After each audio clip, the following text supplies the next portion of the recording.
That's right, as we're going to be seeing that Paladin on display, I'm sure here. Game number 2 getting underway. Echo up 1 versus Perplexed.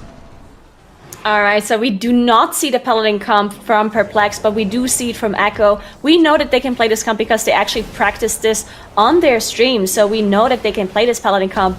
Now, one thing to mention though, even though we know that the Paladin comp is probably better, but in this dungeon, we've seen Echo make huge mistakes.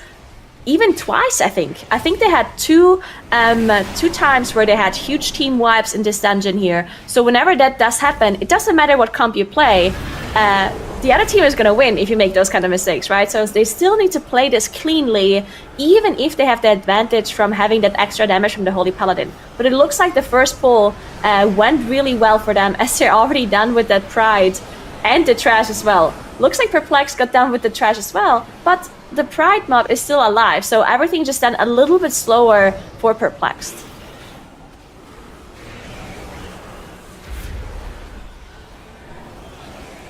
Alright, so I guess...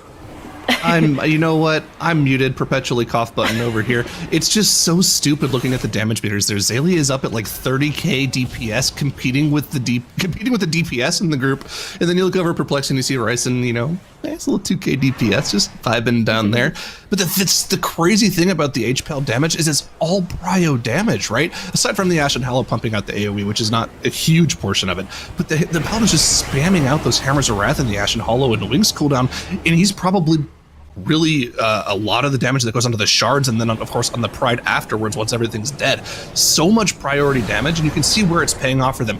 Already onto their second Pride with it now, entering 50%, whereas Perplex is only now just spawning theirs. Already the HPAL just blowing them ahead here, giving them probably a solid 20-second lead. Yeah, and it looks incredibly clean as well as they're dealing with this Pride. Now, one thing to note as well about the Affixes is that we do have Tyrannical, Raging, and Necrotic.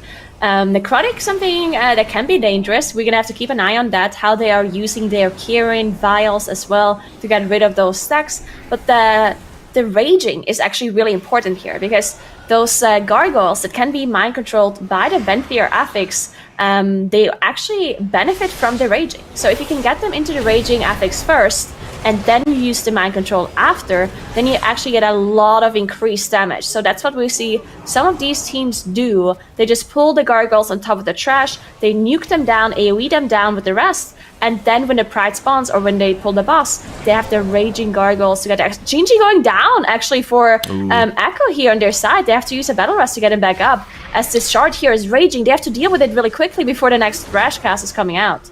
Oh, it's just now coming out. They might take 1 or 2 ticks from this. No, they kill it right before the first tick would go out. That was a little bit of a scary moment there. Now instantly popped up to like 30 necrotic stacks, had to get out of dodge and start kiting around. And there were still lots of mobs available, still 5 or 6 of the trash pack up there. So they really had to be careful there. Looks like Gingy probably took like a swipe to the face or something and went down. So it's a little bit unfortunate. But the good thing about that death, even though it's 5 seconds on the board, they're still at the beginning of the instance. So he can really easily just invis back, release and invis back, and still get here in time for the Pride. And even if he wasn't there, they had the Loyal Stoneborn there just to help them out with the damage reduction and the damage it brings as well. So not too big of a loss. But while we're talking here, Echo and Perplexed have kind of evened up here because of the death, because of the kiting that they had to go through. Perplexed has been able to make up some of that ground, and they're both starting to gather up this massive pull onto Halkias with only a very slight time advantage for Echo here. But check it out, we're at the 4-minute mark. Any second now, we know that Ashen Hollow and Wings combo is going to be coming out from Zalia, and we'll see him shoot up the meters in a little bit here. This is actually an insane pull both of these teams are pulling off here, as they pull multiple packs on top of the boss, while also having these Stoneborns as well, the Loyal Stoneborns just being nuked into Raging range. Now both of them are Raging for Perplexed. Now they're going to be mind controlled by a Shine. Divine Field dropping incredibly low, as Echo is doing the exact same thing. But you look how much lower Halkias is for Echo because of that extra damage that we're going to be seeing Stalia doing. There we go, Ashen Hallow being placed by Stalia as those 2 enraged Stoneborns are just hitting the boss. Hey, by the way, we are now a minute into this pull, and Zalia's damage numbers are going up because of how strong that combined cooldown is. Just pumping out those hammers, getting above the tank in terms of damage here. And I mean, again, look at the side-by-side comparison of the healer damage here. Zalia sitting around a nice solid 10k DPS, while the Priest over on Perplexed Side Ryzen is struggling to keep around that 2.53k mark. Just a huge difference. And the great thing about the cooldowns from Zalia here is they last so long with the extensions that they run and the legendaries that they run, and just the base duration of the Ashen Hollow, that it also just extends into this Manifestation of Pride, and he's able to do a little bit more damage here too. And one more thing I just realized, I mean, we keep comparing the healers, but Maris on the Shadow Priest pulling 20k DPS on that boss pull, while the Windwalker on Perplexed Side, Swagfist, only got up to like 12, 13k. So also a difference in damage from Shadow Priest versus Windwalker as well on some of these pulls. As Echo is now just walking through this area, they're going to be shadow melting off the aggro, and I assume Zalia just used that invisibility potion to get past. There we go. So not incumbent with any of those previous trash bags. Perplex now doing the exact same thing, just a little bit later, but it's not that big of a difference. And we do have the 5 seconds on the board for Echo because of that death. Yeah, and the great thing about Shadow Priest is that even though it doesn't have the insane burst potential of like a Fire Mage or an Unholy DK, they have very consistent damage, right? They spec into Searing Nightmare, they spam those Mind Sears out, and it lets them do pretty significant AoE damage whenever it's available.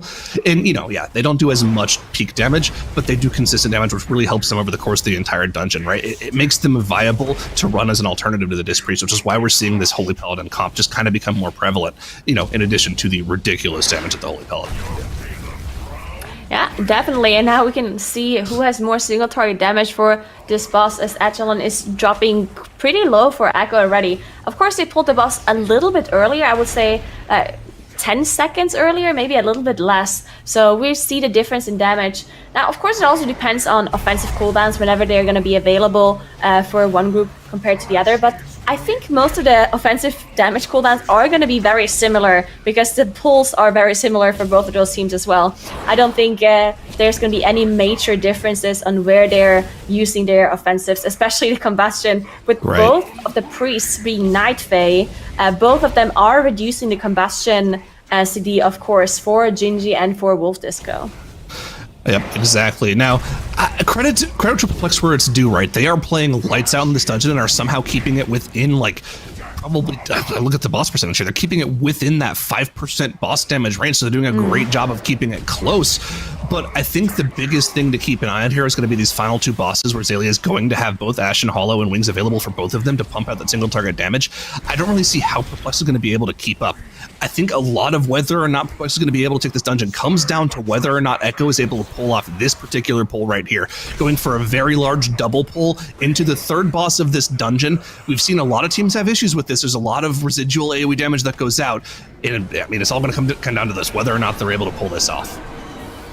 Yeah, and one thing to note, I think almost all the teams so far immediately mind-controlled these Stoneborn loyals. They didn't wait for raging because it's just too dangerous. But if a team can actually pull this off and just nuke the Stoneborns down, and it looks like Echo is doing it. It looks like the loyal Stoneborns are not actually being mind-controlled here by Zalia. They're just nuking them down into raging range, so they have the single target damage from them onto the boss. And that's actually going to be such a huge time save. Perplex doing the same thing.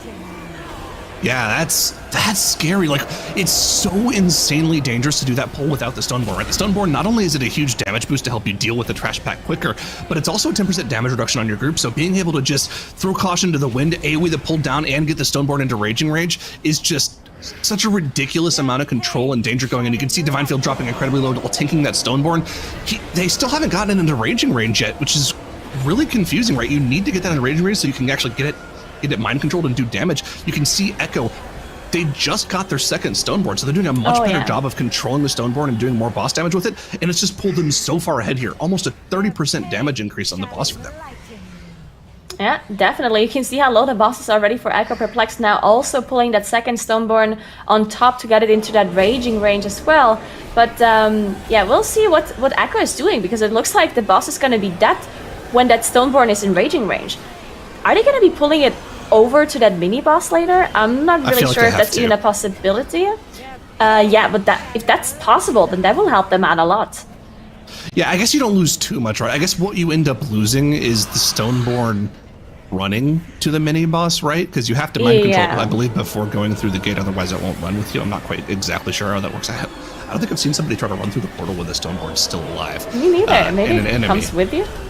But it looks like I think they're going to be mind controlling it. Oh, yeah, Zalia there we has go. mind controlled it before going through the portal. It will stay with them and it'll help carry the damage on Inquisitor's Cigar here. Of course, the main thing here is that once it heals once by draining the souls with this Dark Communion cast, you can then burst it down before the second Dark Communion cast. So you don't have to deal with any of the ads other than the ones that it transforms here. So they're going to be bursting that down with the Combust from Genji, which is a very low cooldown, and on top of that, the Loyal Stoneborn damage, which you can't actually see on the damage meter, unfortunately, because it was mind controlled in combat. So yeah, I assure you that Loyal Stoneborn's doing a lot of damage here. Yeah, definitely. Perplex doing the same thing with their Loyal Stoneborn as well, but everything just a little bit too late. I mean, Echo is just playing this so cleanly. They're both playing the same strategy, but Echo just having the advantage from playing the Holy Paladin and the Shadow Priest, just being able to execute everything a little bit quicker with the help of that Ashen Hallow. Not sure if Zalia actually has it available, not sure if we actually had used it previously on the previous boss, but we are going to have to see as they now engage Lord Chamberlain as well, with the Pride still alive even. So just look at the time, we're 11 minutes into this dungeon and they're already fighting the last boss. This is just incredibly fast. I would imagine he did use it, right? Because it wouldn't have made sense for him to pop the wings solo there. As you can see, he just used it. It just ran out. So yeah, I imagine he doesn't have it available for this. I mean, he would have popped it with the wings here and bursted the boss damage. Yeah. But they're just so far ahead here. They don't even need the Paladin damage, right? They already have the boss at 70%, whereas Perplexed hasn't even started whittling down that Prideful debuff yet. And yeah, it's just gonna be all she wrote. Echo, even through all of the meta changes, these guys are just on another level with how they play the game. They are so clean. Yeah, it's actually incredible how they're dealing with all of this. And I mean, they had this one single death which barely cost them anything, immediately got their rest back up. It wasn't Gingy at that pull. And I mean, yeah, just 12 minutes into this dungeon. This might even be a sub 30-minute hauls. I don't think we've ever seen such a fast hauls before. So yeah, just so fast to adapt to the meta, so fast to adapting to their strategies, even with streaming everything as well. They're streaming their practice now, so they're open to other teams just, copying their strats. They don't care. They say, you know what, you can copy our strats. We're still going to do it faster than you. And there we go. Aqua just getting lower and lower on that boss as they're about to win this final in Cup 3. Dude, Echo already has Lord Chamberlain down below 10%, and yet another super clean dungeon with just that one troll death with Lord Chamberlain below 5%. They are going to be taking Cup number 3 against Perplexed, their utter rivals, and securing themselves a lead in our points standings. There it is, Echo taking the victory in some extremely speedy fashion. That wasn't even like 13 minutes there, Tettles.